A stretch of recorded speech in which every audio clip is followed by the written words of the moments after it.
as quickly as possible. I want them to know how to do all the math functions very, very quickly, have multiplication tables down and everything else very, very quickly.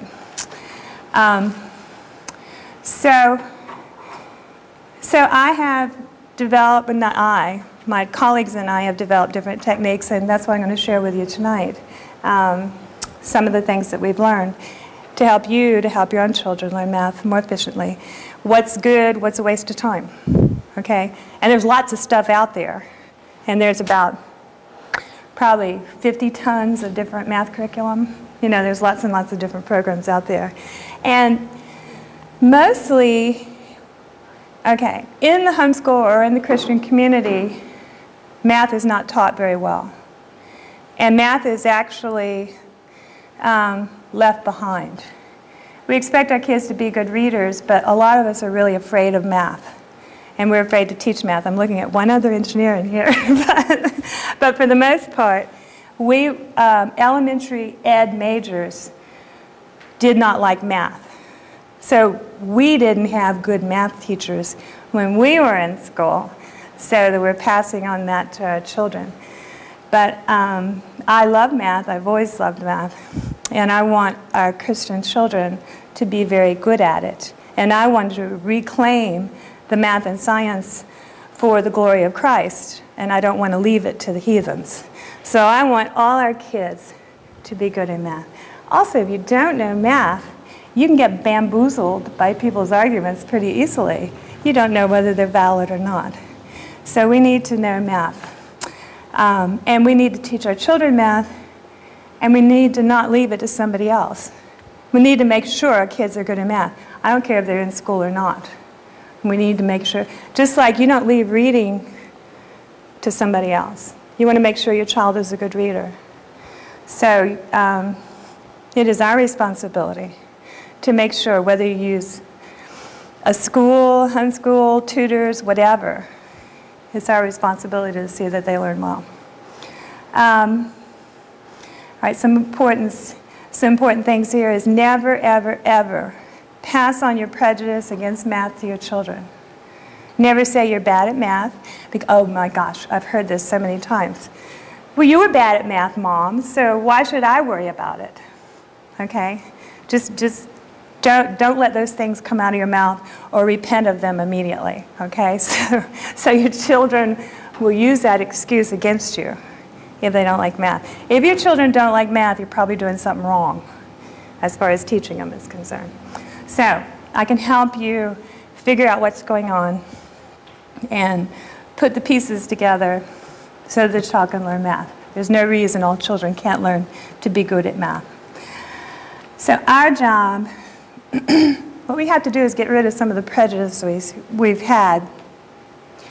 Is when we went to school, we took a class, the information was presented to us, and this is still the way schools are. This is the way the Christian schools are, this is the way the public schools are.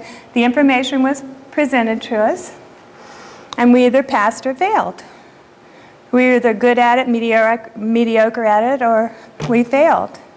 That is not our job. Our job is to teach our children, period. Our job is to find out what's wrong and make sure our children learn. And especially little children. Can you imagine, you know, it makes me crazy that people want to fail little children in subjects. It's not the little child's, you know, unless there's a major behavior problem. But behavior isn't that hard to deal with, is it? But to get the child to pay attention and to learn this stuff, I mean, you know, it just means we aren't presenting it to them properly. So most children want to succeed, they want to learn, even if it's just to get you off their back. Okay, so our job isn't to present information to children and then fail them or pass them. That's an absurd model. Our job is to train our children. And training them to do math is part of understanding this creation in which we live. All right. So I talked about what a neurodevelopmentalist is, and what we need to do is make sure, if we want our kids to be good learners and good in math, the first thing you have to do is make them really good readers. And in order to teach them how to be really good readers And if they aren't, you can get the teaching reading seminar tape from Aubrey. To be an efficient learner, the most efficient learner, our child should be what we call neurologically organized. And I tried to make, hold on. I had to try to get a definition. Just a minute. Sorry, Aubrey. What does it mean to be neurologically organized? It means that you receive, store, process, and utilize information efficiently. All right? Receive, process, store. And if you get the tape on learning disabilities, if your child has problems in certain areas, you'll have more detailed information because I don't have time to go into all the details of that. But in other words, to be neurologically organized, a child should receive information efficiently. They should receive tactile information well. They shouldn't be hypertactile or hypotactile. They shouldn't be hypo or hyper to the deep sensation. They should have good muscle tone. They should be able to crawl, creep, walk, and run in an organized cross-pattern movement. That means their body is organized in the motor centers of the brain, upon which we build other parts of what we call neurological organization. If there is a problem in one of those areas, you need to stimulate those areas in a particular way to help improve that function. If a child can't crawl or they never did crawl, they need to get back on the floor and crawl. So to give you some idea, I worked with Chalcedon Christian School how many years ago? 3 years ago. With the 4, 5, and 6-year-olds, all the 4, 5, and 6-year-olds. And the preschool and all that. And there were 43 children. Well, I developed, if you look on the next page of your thing, of the neurodevelopmental obstacle course, they had 15 minutes a day where they did creeping, crawling, cross-skipping, forward rolls, log rolls, and then they did some kind of exercise like dodgeball or where they moved in space, something like that, pedaling big wheels. When these children, this is just supposed to be your normal school population. Most of those kids, I was standing up in the balcony looking down at the kids starting these activities. You'd be amazed. I mean, they'd flop on the floor and they couldn't move. They were just so disorganized. But within 2 months' time, especially with all that peer pressure with all 43 kids, they were flying. Their attention in class improved. Their ability to learn improved. Their coordination improved tremendously. So the normal population of children has problems with these areas because we don't provide the opportunities when they're little to do all these things. Okay, like I put my kid in a walker when he was 4 months old because he liked to sit up, all right? Well, I messed up the development of his hips. I didn't give him plenty of time to crawl and creep. So when he was 3 years old, he could not run. He really could not run. He had a hip swing. He didn't have good set hips and developing hips, had a poor leg lift, and he had poor balance. So we had to develop those things before he could run.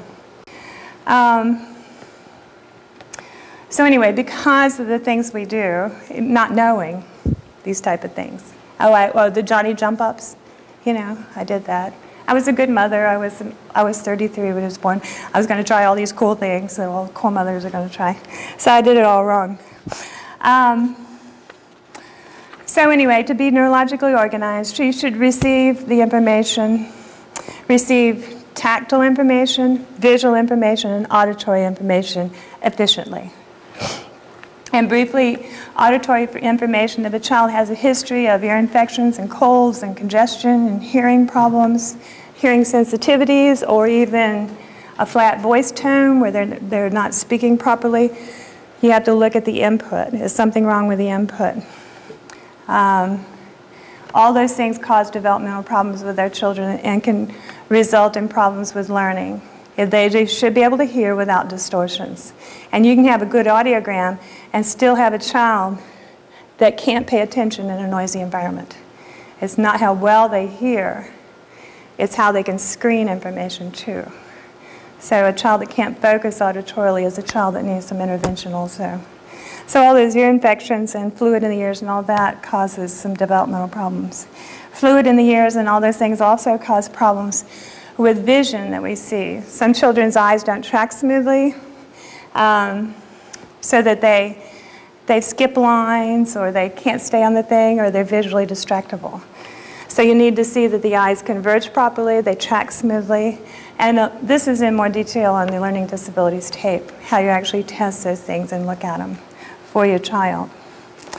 All right, the child should be able to process visual and auditory information at a level of 7 bits of information at a time. This is what we call neurological organization. If the child is younger than 7, they won't process at a level of 7. They'll process according to their age. A 5-year-old 5, a 4-year-old 4, a 3-year-old 3. And what this means is that if I say a sequence of 7 numbers about 2 seconds apart, the child should be able to repeat it back. So if I say 8, 9, 3, 4, 7, 2, 1, the child should be able to repeat it back. Most of the adults can't repeat it back today because our average auditory short-term memory has dropped from 7 to 6 since I started in this work about 19 years ago. But that's an area that you can help the child practice with them, read to them, do lots of language skills and things like that. To have good visual processing is the child should be able to look at a sequence of 7 numbers written on a card, hold it up for 3 seconds, take it away, and they should repeat it left to right. So they should have a short-term memory of 7 bits of information that they can hold in. And if it's not, you need to work on those areas and improve that. In order to have good long-term memory, the child needs to be able to store the information and retrieve it efficiently. In order to be able to store information, he has to have what we call cortical hemispheric dominance. That means that if he's right-handed, all skilled activities should be with the right hand. And then if he's right-handed, he should be right-eyed, right-eared, and right-footed. Okay? You can test the ear by where they put the telephone, which ear turns towards you when they listen. You can check the eye, which eye do they sight with when they're looking at things, or which eye do they put a telescope to, and which foot do they kick a ball with.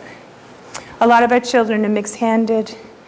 That means they're going to be, to some extent, some of my parents are, some extent neurologically disorganized and not as efficient as they could be.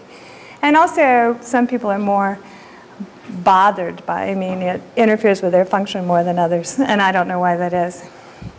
Some people have what we call mixed dominance, and they function well, even though they're probably not as efficiently as they could. But it's a goal for your children. We want them to have all the pieces and as much as they can available. We want them to be as efficient and as good a learners as possible. So we want to store, if a child's left-handed, they should be left-eyed, left-eared, and left-footed. Okay?